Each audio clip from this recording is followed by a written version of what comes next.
here we go. This is the Skip Bayless Show, episode 20.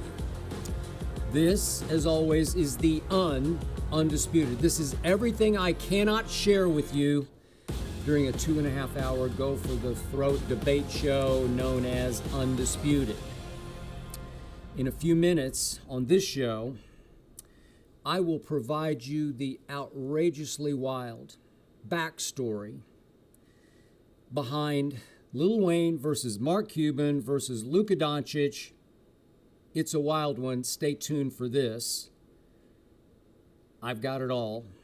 But first up today, I have a very unusual not to be skipped. Because today's opening salvo features your questions about what went down on last week's podcast, episode 19. My wife, Ernestine, as you probably know by now, joined me for the entire hour. I'm not sure I have recovered just yet, but the reactions to her opinions, not to mine, but to her opinions, have been nationally nuclear reactions to her opinions, not mine. I finally lost a debate on television. In fact, I lost just about every debate in last week's show to Ernestine. I must admit, a star was born, and it wasn't me, it was her.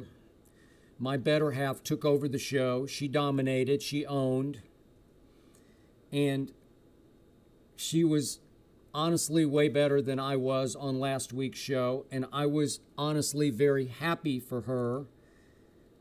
But in the end, I think I'm in danger of becoming just Ernestine's husband, that guy who used to be Skip Bayless. So now, to kick this episode 20 off, I've got to go to your follow-up questions about my wife, Ernestine. Let's start with Martin from Chicago. How are things in the Bayless house following Ernestine's appearance? Oh, that's an interesting question because they're different. I got to tell you, I had the greatest week with my wife I've had in knowing her for 17 years. She was flying the whole week because the reaction was so shockingly positive from social media, from fans, from friends, and from me. I was blown away by Ernestine's hour that she spent with me. Pleasantly so, because she had done 2 short segments, live TV on Undisputed, 2, 8 to 10 minute segments, and she'd been very good. But I'm thinking, a whole hour? Can she sustain? Yeah, could she? Could she ever? She took the show over for an entire hour. So the point is, as I reflect back on it, that hour for me was like couples therapy for an hour, minus the shrink and the fee. Because I think we learned a lot about each other, and all for the better. I think we got better as a couple. I think we got happier as a couple. I think we shared some things that we've never shared before, right before your very eyes and ears. So just to retrace the steps, we finished here. We taped around 11 a.m. LA time here at the Fox Studios, West LA. But the episode, as you probably know, does not drop until the following morning, which would be Wednesday. We tape Wednesday for Thursday. I'll get it right. We tape Wednesday for Thursday. And in the interim, because she had driven to the Fox Studios in a separate car, we drove home one behind the other. And she knows that I don't love to talk about my shows on Undisputed because I always tell her, if she says, how'd it go? I don't know. I don't have any idea. Some days I think I was pretty good, and some days, most days, I don't. But I don't watch shows back. I don't want to critique. I've told you before, I don't want to turn into an actor. Oh, I should have grimaced there. I should have chuckled. No, I should have rolled my eyes. I don't know what I do. I just do. I just be me. And if nothing else, what I love the most about my wife, Ernestine, she is as real as it gets. And she and I were as real as it could get for that whole hour in episode 19. But she didn't say much when we got home because she knew I was wiped out. Wednesday is my 2-a-day day. It's Undisputed that rolls right into crazy prep for the podcast. And here I go. And when it's over, because I don't sleep much Tuesday night going into Wednesday, usually about 4 hours, got a game to watch, got a game to prep for, Undisputed to prep for. I was pretty well shot and spent, so she let me be. I napped for about an hour, got up. I always lift weights on Wednesdays when I get back in the saddle. And I was lifting weights as the game started that evening, and she wandered in and said, "So, how do you think it went?" And I turned the question back on her. "How do you think it went?" She said, "I thought it went pretty well." And I flat out told her, "I thought you were great," because I did. I told her that I was so proud of her and that her late great mother would have been even prouder. Evelyn, I know you're watching up there somewhere. Your daughter knocked it dead. And I'm speaking straight from my heart because I wasn't sure if she could hang with the hour. And she convinced me once again, and I'm speaking straight from the heart, she's a flat-out natural on television. She has no background, no experience, no training, natural. And I've told her again and again before, I think you should do your own podcast. She's got friends who have offered, and I don't know, a life podcast, pop culture podcast, something besides sports, because as we made it clear, I didn't choose her for sports.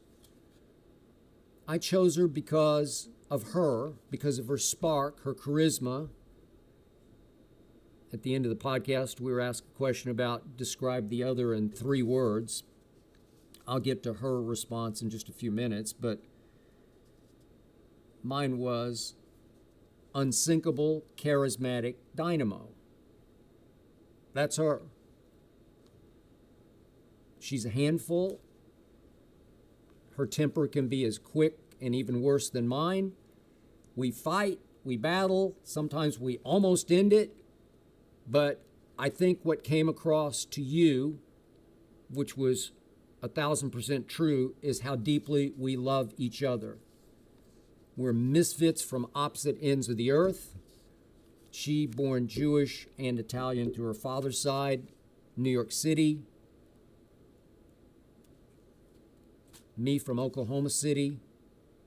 And we connected and we clicked and we work because we're just so opposite. But I didn't choose her for sports because I need an escape from sports every once in a while.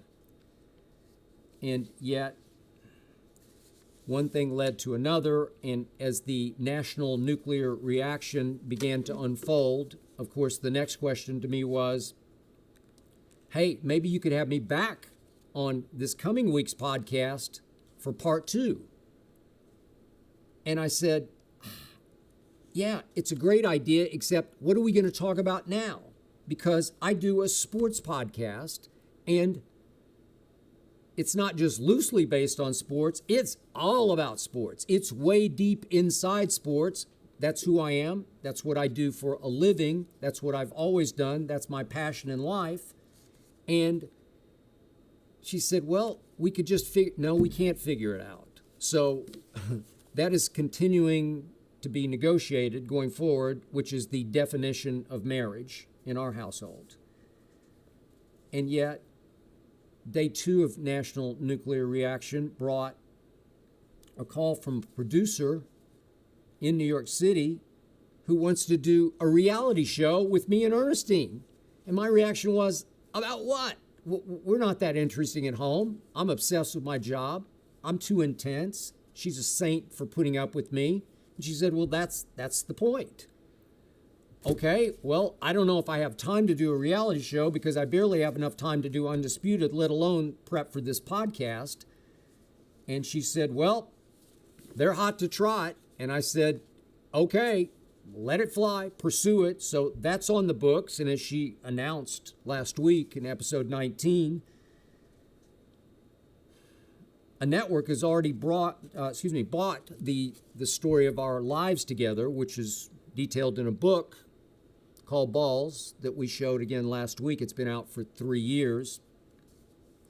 The basic premise is how she figured out how to coexist with a sports-obsessed husband, made it work, and it's a pretty funny book. I do recommend it, even though I did write a chapter for it. And it got bought by a network called the GAC Network, which is now competing with the Hallmark Channel. So congratulations to her for that. Yet the coup de grace for Ernestine was, after she heard so much from so many of her friends that we just ooze connection and charisma and chemistry, that all of a sudden the New York Post, of all papers, did a big blowout on Ernestine's reaction to a question about what she thinks of LeBron James. And it culminated with, a couple days back, this big blowout story became the cover of the New York Post digital production. And it blew her away because she grew up in and around New York City reading the New York Post. And once again, she wished against all wishes that her mother could be alive to see that. But it was something, and I'll read you a couple of quick parts from it. If you watched or listened to the podcast, you'll know them. But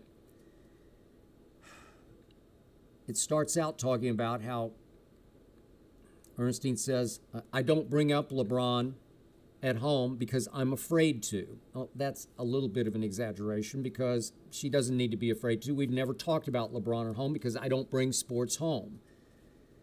And she went on to say, I like LeBron. I'm sorry, I'm going to admit it, but I do like LeBron James. I think that he's done wonderful things for being a role model. Okay, I'm fine with that. I've said 1,000 times on TV, I think he's a very nice guy. In a basketball sense, too nice of a guy. She continued on last week's episode 19. I don't have hatred. I saw him walking on Central Park South one day, and I was going to say hi, but I thought he was going to punch me if I told him who I was. Not going to happen, but okay, it was funny. So she said, I just looked at him from afar, and I was like, wow, he's very tall. Yeah, he's 6'9".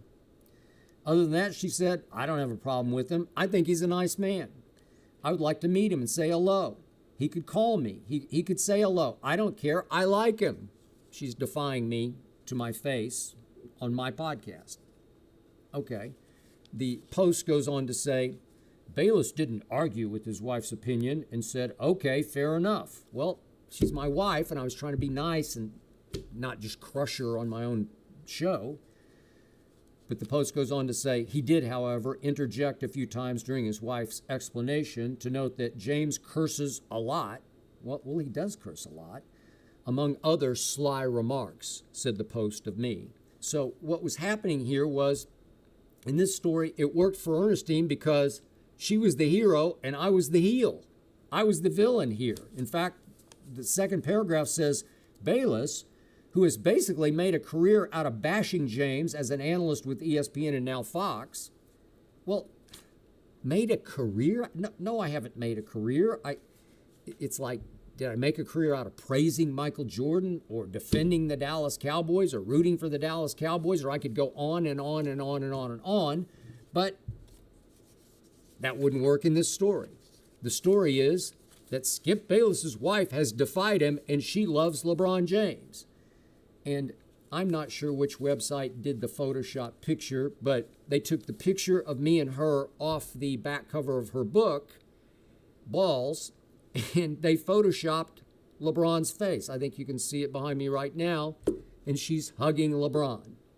Okay, I LOL'd. I laughed out loud. So did she. We laughed about it for 2 full days because, again, I'm not threatened by LeBron with my wife. And yet it did lead her finally to ask me, do you think maybe he might call me and thank me? And I thought for a second and I said, no, he's not going to call you. Trust me, he's not going to call you. You're getting a little carried away with that. Well, she probably got carried away with everything that happened last week, and she should have. And I want to tell you, from the very bottom of my heart, I'm honestly not jealous of any of this. I don't resent any of this because I do think she has star quality, and I'm happy she got to display it for your eyes and your ears last week.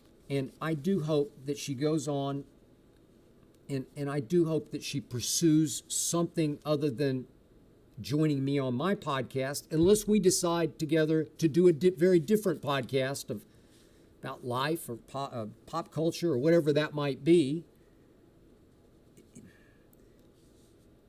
Anything but sports. In the end, I don't talk to her about sports. I'd never talked to her about LeBron at home, even though what I love the most about her, what you have to understand about how much she's sacrificed and how much she's compromised for me, that she doesn't know or like much about sports except some NBA. And yet, trust me, she listens to, if not watches, every single minute of 2.5 hours of Undisputed every single day without fail. She knows everything that happens between me and Shannon Sharp, my partner on Undisputed, without really knowing what we're talking about or caring remotely about the sports that we're deeply talking about. That's my wife. That's how committed she is. I can say, oh, Shannon and I got mad at each other today in the D block of the show. Yeah, I saw that. I thought it went a little too far, but I'm glad you guys sort of kissed and made up in the break, because it came across in the next segment that you guys were cool with each other. So she listens carefully, she watches carefully, and she's very TV savvy, because her job for years and years that I knew her in New York as a PR executive was to book celebrities, guests, on morning TV shows. And she is just a savant in telling me who will and will not work on television. And yet the irony is, she never said that she would work on television, and she does. So I hope she can find an outlet, YouTube, social media, some other outlet to flex that considerable muscle that she has. But I'm going to drive this home and stress that she has done so much for my career that I need and want her now to shine as her own star. Because remember, it went so far as this. I was hoping this would come up last week, but she was raised Jewish culture, Italian sort of Catholicism, more Catholic maybe than Jewish as a child. But when we met, I attended a Methodist church in New York City, and she just willingly, she said, I'll go with you. And she went every Sunday with me, the Jewish girl from New York City going to the Methodist church. That's my wife, Ernestine. We told you the golf story last week. Every summer when I go back to play golf with my friends in Oklahoma City on the course we grew up on, Lincoln Park, East and West, she goes. She rides 18, 27 holes, whatever it is, she rides. She'll drive the cart because she doesn't want to be apart from me for those 4, 5, 6, 7 hours it would take to play golf all day. She's going, she doesn't play, but she loves to be in my company. I'll drive this home one last time. In 17 years with her, Never once have I been bored. Never once have I dreaded having to spend an evening with her. I look so forward to our date night, which is Friday night, because it is everything to me. We watch our movies together. We watch Jeopardy together.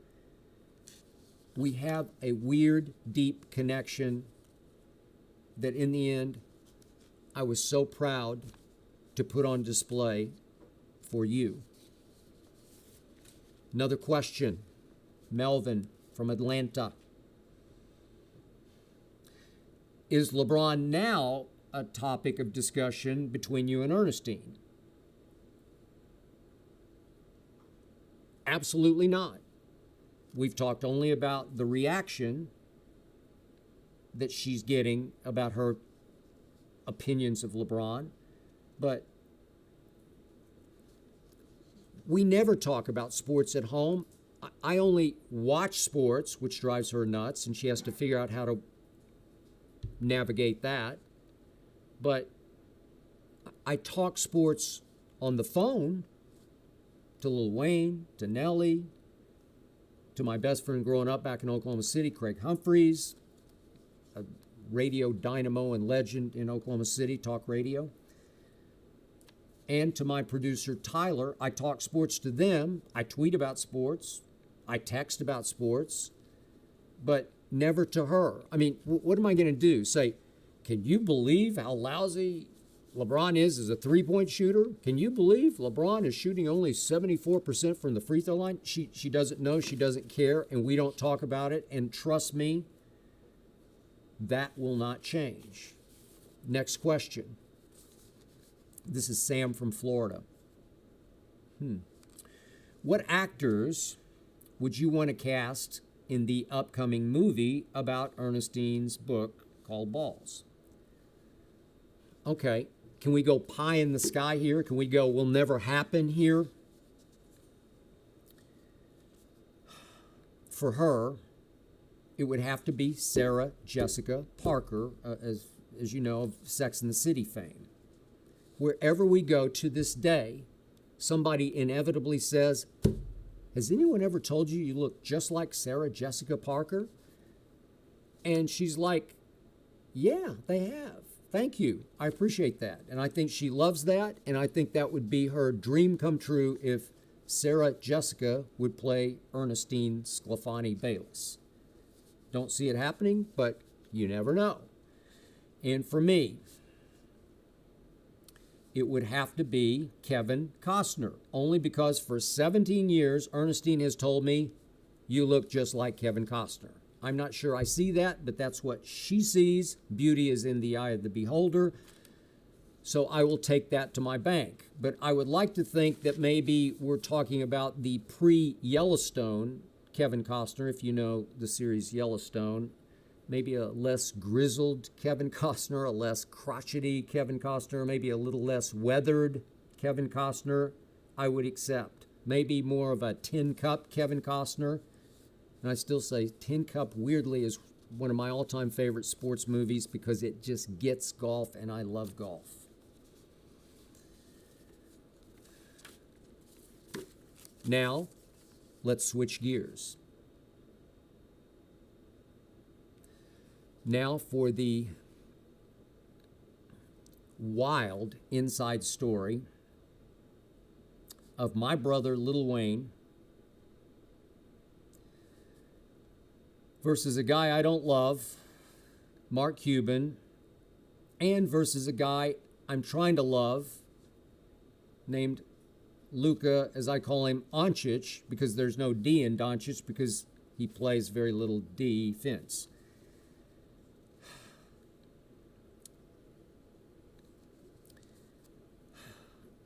So let me start this story by telling you that I've heard most of this, really all of it, directly from Lil Wayne, but if you will, I'm going to weave in my personal commentary here because I've just never cared for Mark Cuban, and I'll tell you why in just a moment.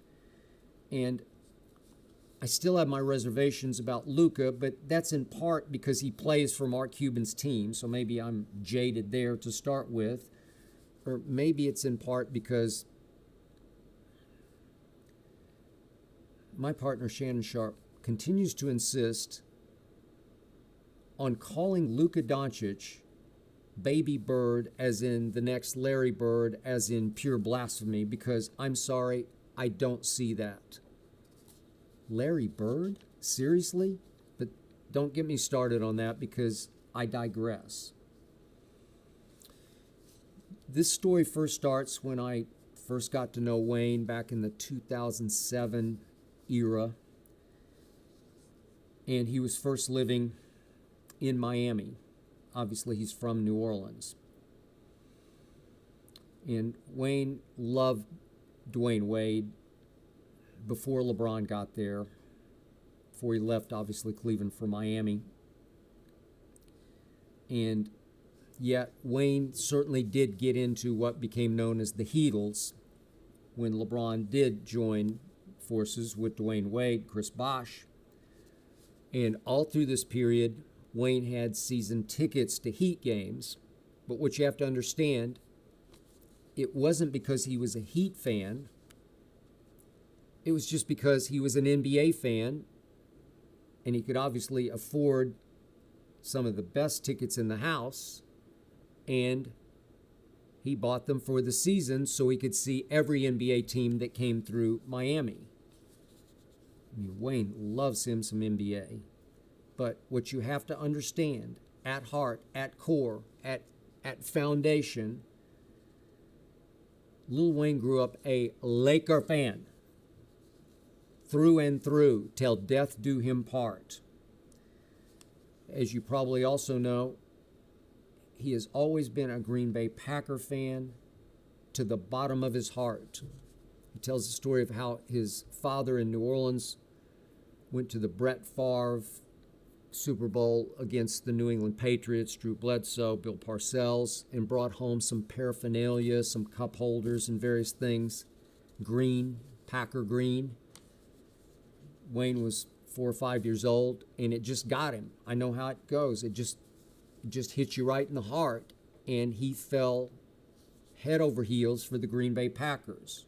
Same for the purple and gold, and same, weirdly, for the Boston Red Sox and the Boston Bruins. I have watched, last summer, I watched a Boston Red Sox game with Wayne at his home here in Southern California, where he has now moved, relocated. And you want to talk about psycho fan? You think I'm psycho about the Dallas Cowboys? And I am. I am not sane, not stable, completely irrational when it comes to the Cowboys. So is Wayne when it comes to the Red Sox. It's just some game in July, and he's out of his mind throwing things like I would throw things at the TV about a Cowboy game that's just, it's one of only 16. This is one of 82, and Wayne's losing it over the Red Sox. They were playing the Yankees that day, so that mattered obviously way more. But you have to understand that Wayne and I connected because of our deep passion for sports. We love who we love. We do not play when it comes to sports because we don't blow with the heat wave wind. We're not suddenly going to get caught up and switch allegiances because that team gets hot or that team gets hot. We do not jump bandwagons. We stay where we stay. I always get accused on television of loving hard. Well, so does Wayne. He loves hard. And our only clashes come during football season when he blindly loves the Packers. I don't have a lot of respect for his man Aaron Rodgers. I think Wayne's starting to see the light there because Shannon Sharp has seen the complete light. His eyes are completely now open to the blame-deflecting, finger-pointing diva that is Aaron Rodgers. And I think Wayne is starting to come over to that side, but you better not mess with his Packers or he will mess with you. Same for the Lakers. It's just, it runs deep. We don't front run. We run with the team who brought us here. We dance with who brung us. We stay with who we stayed with from childhood on. I'm a Cowboy fan. He's a Laker fan. He's a Packer fan. He's Boston Red Sox Bruins. Till death do they part. So in those years, those early years in Miami, along the trail, Wayne one night was out, not that he was partying, I think he was just eating dinner, and he ran into the Maverick contingent featuring Mark Cuban, Dirk Nowitzki, and they hit it off. Again, Mark Cuban, as you know from his TV appearances and show, can just charm the socks right off you. I don't trust him. I don't really believe in him. But Wayne got a kick out of Mark Cuban because he can be extremely personable and fun to be around in a social setting. So they clicked. But Wayne clicked even deeper with Dirk. He really loves Dirk, got a real feel for him, and they have on occasion partied together on South Beach. And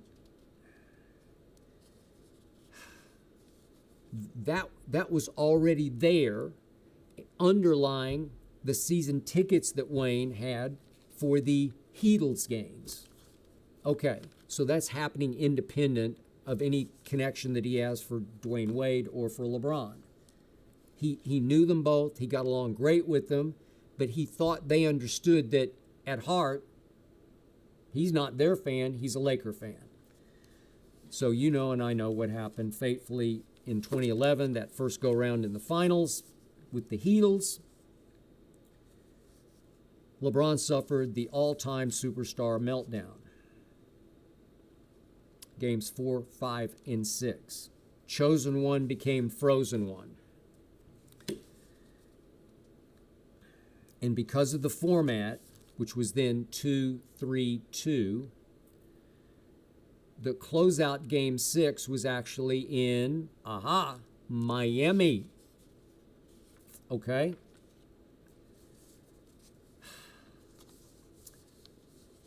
Obviously, Dallas prevailed. LeBron failed. And when it ended, Cuban and Dirk insisted that Wayne join them at an after party, a victory party, at Wayne's favorite place on South Beach, on Miami Beach, which is the nightclub called Live, L-I-V, in the Fontainebleau Hotel. And it's like a basketball court away from where Wayne lives. It's walking distance, not that he would walk, but you could if you wanted to. So Wayne spent a lot of time at Live. It was very easy for Wayne to pop over to Live, and Mark Cuban bought out Live for the whole night. So Wayne could go there and be Wayne without needing a security detail because it was only Mavericks people and personnel. And he went. And so much for the Heat, but did Wayne really think he was violating his bond with Dwayne and LeBron? No. He just got a kick out of Cuban. He liked to party with Dirk, so he went, and you know what happened. Photos got taken, photos got posted, photos got distributed, and all of a sudden, Wayne was condemned by Heat Nation as a traitor. You traitor. Little Benedict Arnold. Somebody had to get blamed. Somebody had to get demonized for LeBron's collapse. And I think Wayne paid for it because he became the focal point of Heat Nation. How dare him blame Wayne? And to this day, Wayne believes that night at Mark Cuban's party, it damaged his relationship with first LeBron and second Dwayne Wade. That it's never been quite the same after that night, and I guess you can't blame either side, but it's not that it's bad, it was just never great, and it was never quite the same. How could they be overjoyed about him living it up at Live with Cuban, Dirk, and the team that had just vanquished them? So be it. The other thing I love about Lil Wayne, the other connection I have with him, He's just like me in this regard. We do what we do. We believe what we believe. We say what we say, and we don't care. I can tell you he doesn't care about what anybody thinks about what he does or says. Neither do I. So in the end, he went, and it's like hell with the rest of you if you can't take a joke. I went just because it was a fun night out. And I like Cuban, and I like Dirk. So be it. So Wayne continued to go to the Heat games for the next couple of years. But actually into the second year, here came the Lakers for their annual, once a year, obviously, visit to Miami. That was Kobe's last year, 2013. And that night at American Airlines Arena, where Wayne had past tense, had season tickets, Kobe scored 28 points. He had 6 rebounds. He actually had 9 assists. But LeBron poured in 32, and Dwayne scored 30, and the Heat won by 10. And somewhere along that trail during that game, Wayne went to root for the Lakers. I think he wore a Lakers jersey, as I recall. And predictably, he got into it with Heat fans who were prone not to like him already because of the Mark Cuban party, 2011. And one thing led to another, and it got a little bit ugly. And Wayne says he was preparing to leave on his own when American Airlines security came and escorted Wayne out into the Miami night.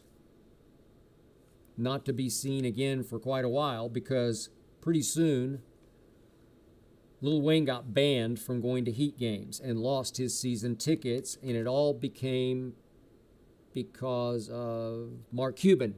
Wow. So for Mark Cuban, he ended up sacrificing his season tickets to NBA games in Miami at American Airlines.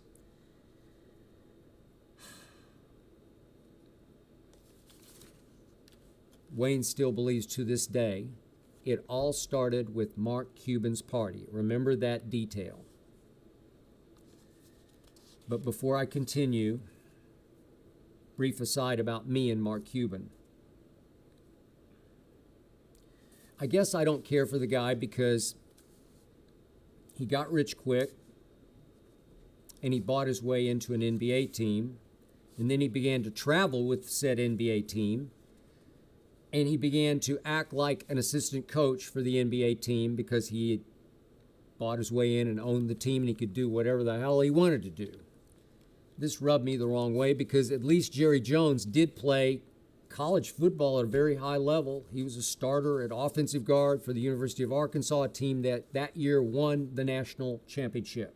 You got to give Jerry that much. I can't give Mark Cuban any of that.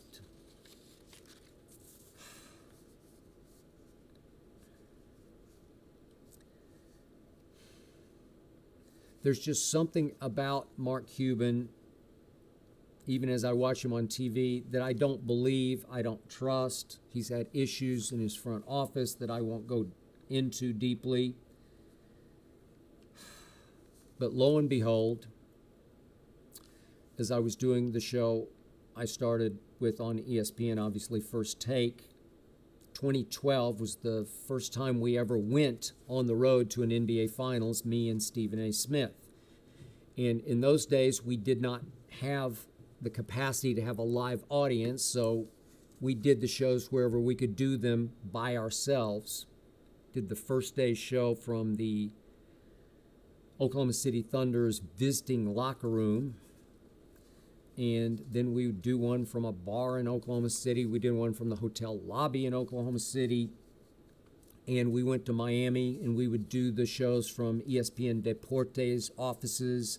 We would set up with no fans, and it would just be us with our moderator, Jay Crawford. A very quiet affair, but we would have occasional guests on. And lo and behold, before Game 5, when it looked like LeBron was about to break through and win his first ring, I was apprised that night, just ahead of Game 5, that the bookers at ESPN had booked Mark Cuban for the following day's show on First Take. This is pretty early in the game for me. I did not have the power I eventually had in sort of producing First Take myself. And once I was told Mark Cuban had been booked, he was booked. Arrangements had been made. Nobody ran it past me. And my first reaction was, well, what if LeBron wins his first ring? First Take was just a 2-hour show. I think it still is. We're 2.5 hours here, obviously starting a half hour ahead of them here on FS1. But I'm thinking nobody's going to care about Mark Cuban tomorrow if LeBron wins his first ring. We need to go wall to wall LeBron James.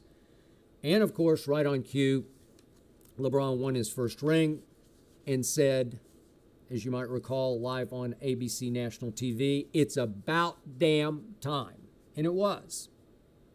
Swept by the Spurs, melted down against Dallas, and he broke through against those baby Thunder from Oklahoma City, who did feature, obviously, Durant and Westbrook and Harden, all of them babies in their first finals.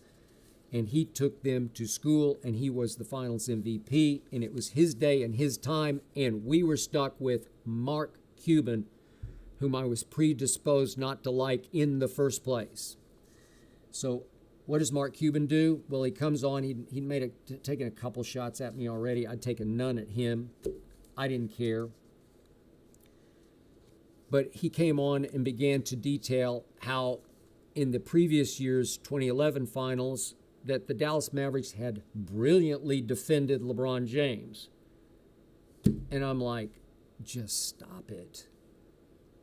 You know and I know that LeBron defended himself.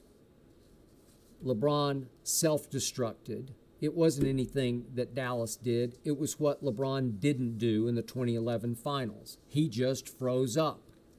The moment was too big for him. Simple as that. So it was hard to fight back because the last thing I wanted to do on LeBron's big day, his breakthrough day, was to blast him on First Take and say, no. He just choked. Well, I don't want to say that. So I soft pedaled with Mark Cuban. I didn't fight back the way you've seen me fight back again and again and again and again with various athletes, coaches, whoever we've had on who has issues with me. I love to fight on TV. And once again, it was somewhat similar to what I detailed for you a couple of weeks back about my Richard Sherman interview. My hands were tied, maybe not the way the Richard Sherman hands were tied. Those were both hands tied behind my back because First Take was on probation that day, and we were almost to the end of our probation, only a day away from going on vacation as a successfully probated show, if you will. But in this case, it was just out of bounds. It was over the edge for me to fight back about how LeBron had collapsed the year before. It's the wrong place, wrong time, and Mark was booked fairly early in the show, so it really seemed out of place, out of line, out of time. And Stephen A. thought so also, so we sort of humored Mark, and we pretty quickly whisked him on his way. And of course, I got crushed on the internet, as I always do, that Mark Cuban took me to school, ran over me on live national TV, and if you want to believe that, please believe that. But also know that soon after that, I challenged Mark Cuban to come on again, any place, anywhere, anytime, under very different circumstances where it could just be me versus him with no LeBron hovering over us. No LeBron wins his first ring. Let's just go, just the two of us, where we could set it up that way, because this came out of left field on a day in which it did not belong. So I'm sure Cuban was flying high the rest of that day, and that's fine. But the bottom line, the punchline to this for me is I never heard back from Mark Cuban. Numerous times, even here on FS1, I have challenged Mark to come on, never heard a peep. I've asked our bookers here, as I asked those at ESPN, please connect with him, please get him on. Let's just have a whole show dedicated just to me versus Mark Cuban. Not a peep. Not a response, not surprised. Now back to Wayne. One emotion that my man Wayne has that's even stronger than his Laker love is his very deep connection with Chris Paul, CP3. From the days that they shared together in Wayne's hometown of New Orleans in Chris's rookie year. They lived near each other in the same complex, apartment complex, and Wayne was just coming up in the world, as was Chris, who basically took that New Orleans team on his back and quickly carried them into the playoffs and scared the you-know-what out of my San Antonio Spurs, took them to 7 games in his first playoff run. He was a pit bull of a handful for the Spurs to deal with in those days. And they really, Wayne and Chris, clicked, bonded deeply, and they are definitely brother in their connections. So, as we all know, now came recently the Mavericks versus Phoenix Suns series. And here came Luka. And there went Wayne's emotions completely over the edge, his CP3 loving emotions in the first couple of games just ran away with him. And Wayne has one benefit I don't have. I have to be very careful about don't hit send when my emotions boil over. Wayne can get away with things I can't get away with. So at one point, early in the Mavericks-Suns series, Wayne had enough of Luka, and he tweeted, as you probably remember, forgive my language if you must, Luka a hoe. That's it. Luka a hoe. 7 pretty simple letters. Luka a hoe. He is? Really? So when I saw that, I immediately texted Wayne. I said, what's up with this? And he said, look, maybe I got a little carried away, but what I'm trying to say is I just get sick and tired of all the pouting and the flopping and the sarcastic laughing, all the extracurricular that is Luka just finally got Wayne, and he just couldn't control himself. And he said, I just want him to play basketball. Obviously, he can play, but just stop it with all the other stuff.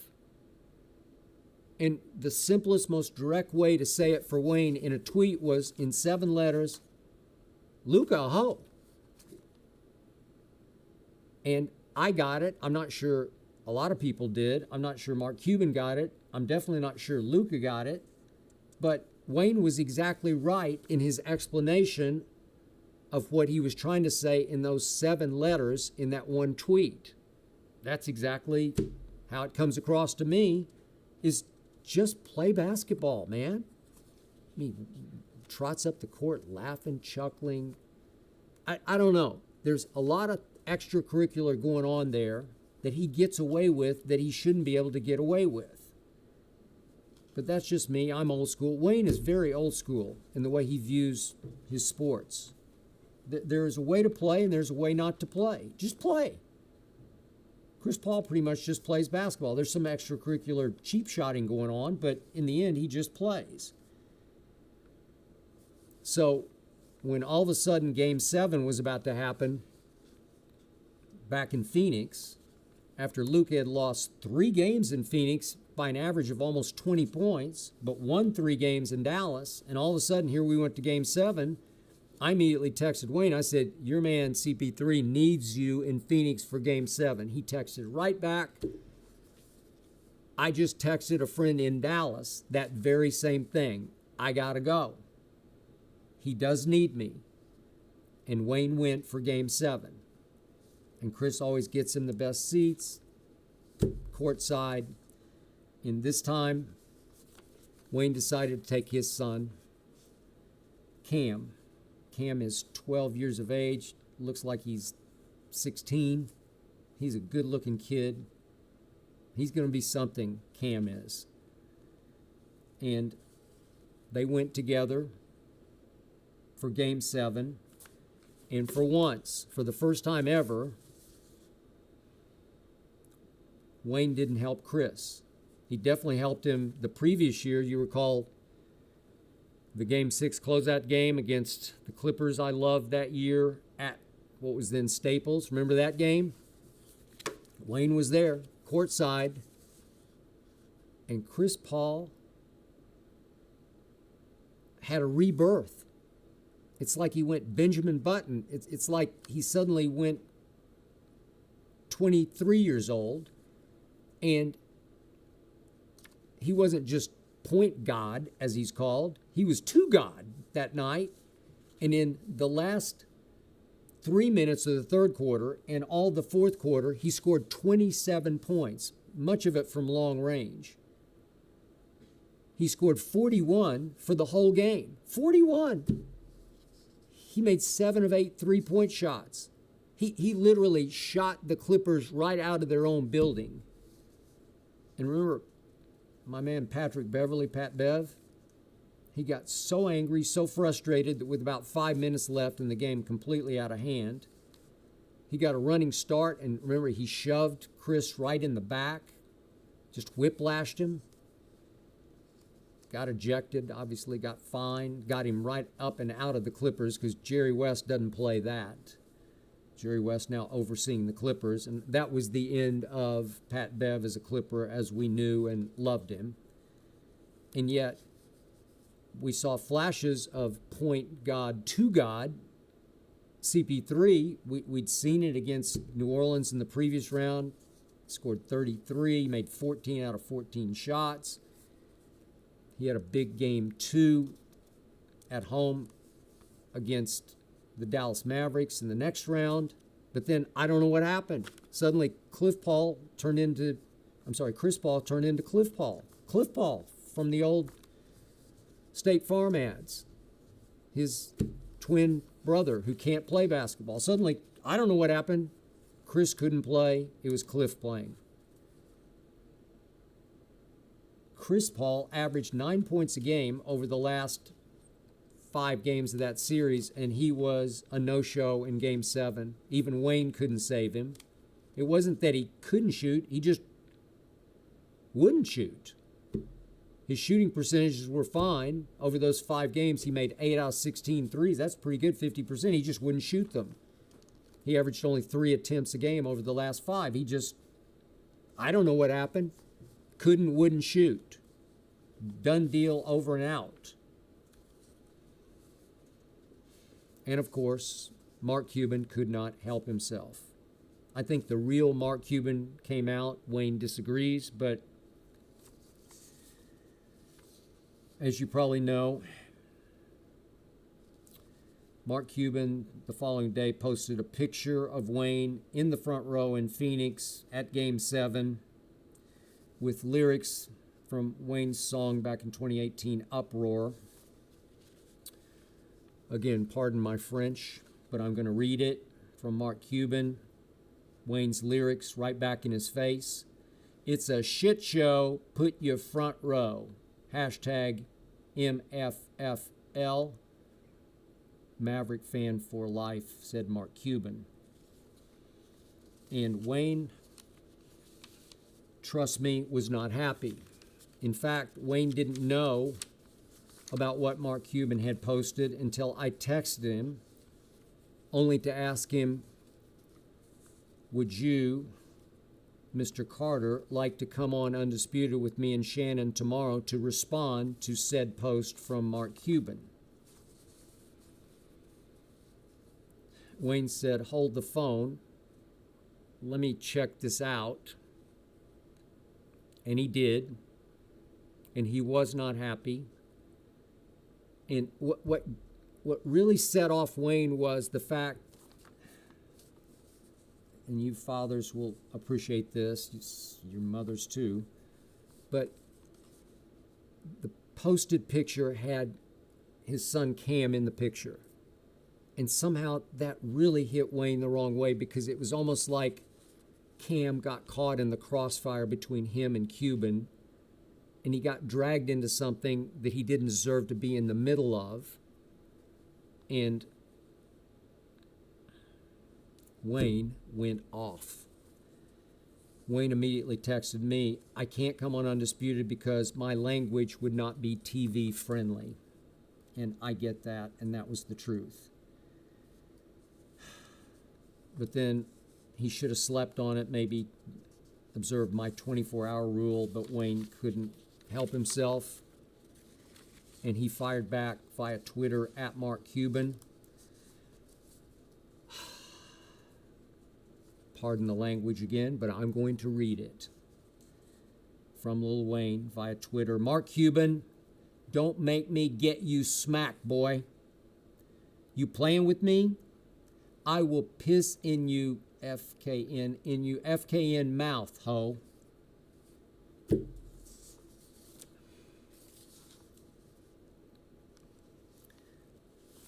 It's another thing about Lil Wayne.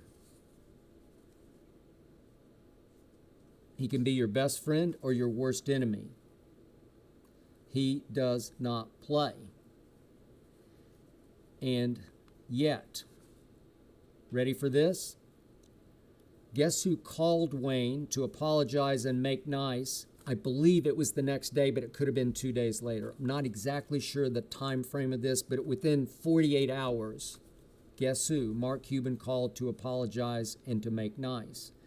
Mark Cuban invited Wayne to the following Saturday night's Game 2 of the next round of the conference finals at Golden State. One reason Wayne accepted was to appease his son Cam, who is a huge Steph Curry fan, huge. And so it worked to say, "Hey, how would you like to go with me to Golden State to see Steph?" Where you're sort of killing two birds with one stone. You can make peace with Mark Cuban while Cam gets to see up close and personal Steph. And what a night that was for Steph to see him live. So Wayne accepted, Wayne went, but Wayne also heard along the same trail that Luka was also trying to get in touch with him about the Ho tweet, that Luka also wanted to sort of clear the air and make nice with him, make some peace with him.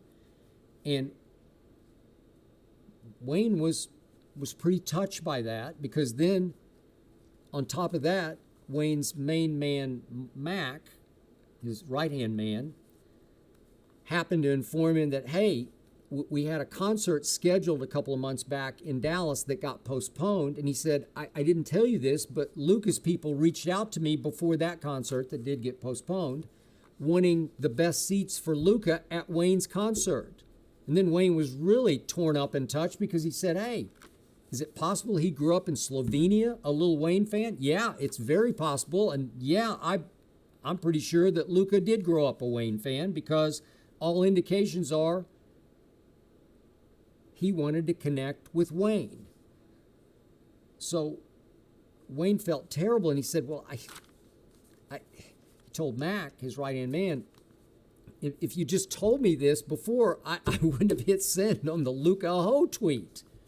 Wayne was truly touched by this and hoped that he could connect with Wayne after Game 2 last Saturday night up in San Francisco. But, of course, the Mavericks were leading by, 15 at half, and they fell apart in the second half, and it was the wrong place, wrong time to try to connect that night with Luka.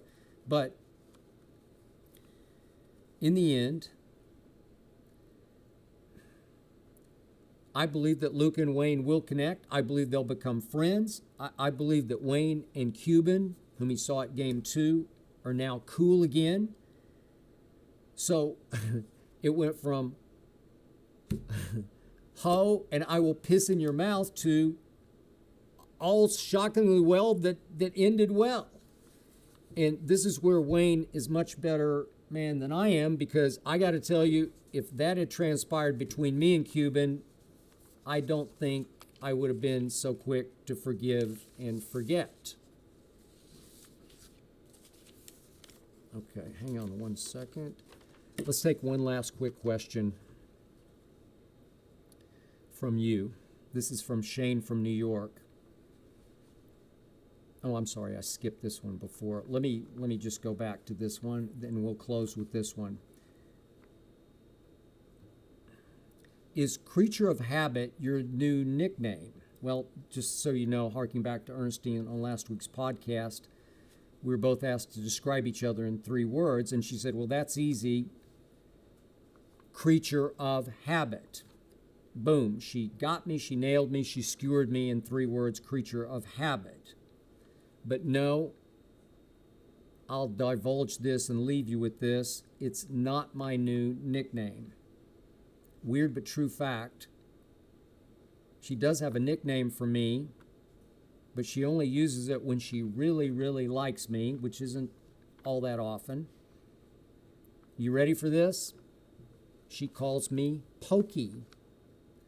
How did that start? Well, she first moved into my apartment with me in New York, 2007-ish. And I sleep so little during the week that Friday night I usually last until maybe 10-ish, and then I go to sleep and I'll sleep for 12 straight hours until 10 a.m. And there are many of those Friday to Saturday nights, 12 hours, where I don't even get up to pee. That's how dead asleep I get. But when I do wake up, I'm a little groggy, I'm a little slow. It takes me a while to stretch because I'm going to hit the treadmill and go. And she started calling me Slowpoke because she's revved up, ready to go, because this is going to be our day together, maybe just an afternoon because I'll have a game to watch at night. She's rip-roaring to go, and I'm Slowpoke, which suddenly transformed into Pokey. So when she likes me, she calls me Pokey. And trust me, last week, my wife called me Pokey 4 or 5 times because she was having the best week of her life because my wife owned me on my very own podcast. I love you, Ernestine. I love you to death. That is it for episode 20. I want to thank you for listening and or watching. I want to thank Jonathan Berger and his all-pro team for making this show go. I want to thank Tyler Korn for producing. And I ask you to remember, Undisputed is every single weekday, 9:30 to noon Eastern Time. And the Skip Bayless Show is every week.